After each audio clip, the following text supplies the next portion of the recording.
ভারতে মুসলিম সহ হিন্দু সংখ্যালঘু সম্প্রদায়ের মানুষের প্রতি বিদ্বেষপূর্ণ বক্তব্যের ঘটনা আগের বছরের তুলনায় ৭৪% বেড়েছে। বিশেষ করে গত বছরে দেশটির জাতীয় নির্বাচন ঘিরে এমন বক্তব্য ব্যাপক হারে বৃদ্ধি পায়।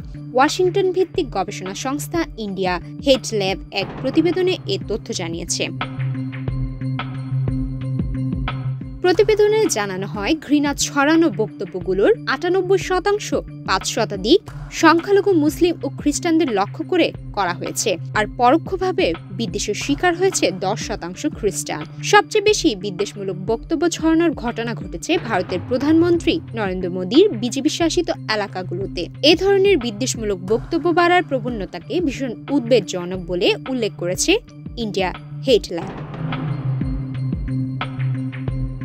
জাতিসংঘের মতে, যে কোনো ধরনের যোগাযোগ, বক্তৃতা, লেখা বা আচরণের মাধ্যমে যদি কোনো ব্যক্তি বা গোষ্ঠীর ধর্ম, জাতীয়তা, বর্ণ, বংশ, লিঙ্গ বা পরিচয়কে অবমাননা করা হয়, তবে তা ঘৃণাত্মকমূলক বক্তব্য হিসেবে বিবেচিত হবে। এই সংজ্ঞাকে বিবেচনায় নিয়ে ইন্ডিয়া ল্যাব জানিয়েছে, ২০২৪ সালে ভারতে ৮০% বিদ্বেষমূলক বক্তব্যের ঘটনা ঘটেছে বিজেপি শাসিত রাজ্য ও কেন্দ্রশাসিত অঞ্চলগুলোতে।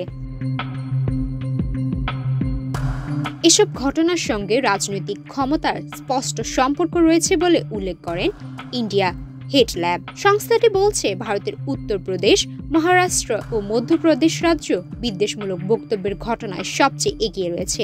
মোট ঘটনার অর্ধেকের বেশি বিজেপি শাসিত এই ৩ রাজ্যের সংঘটিত হয়েছে। ইন্ডিয়া হেট ল্যাব আরও জানিয়েছে, ২০২৪ সালে ঘৃণাত্মকমূলক বক্তব্যের মাত্রা ২০% ঘটেছে বিরোধী দল শাসিত রাজ্যগুলোতে। বিদ্বেষমূলক বক্তব্যের ঘটনাগুলোর ৩২% ঘটেছে ২০২৪ সালের লোকসভা নির্বাচনের সময়ে। এসব ঘটনার মধ্যে অন্তত ২৫৯টি ঘটনা সরাসরি সহিংসতা উস্কে দেওয়ার মতো ছিল বলে উল্লেখ করেন ইন্ডিয়া হেট ল্যাব। সুমাইয়া মিতু, বাংলাদেশ প্রতিদিন।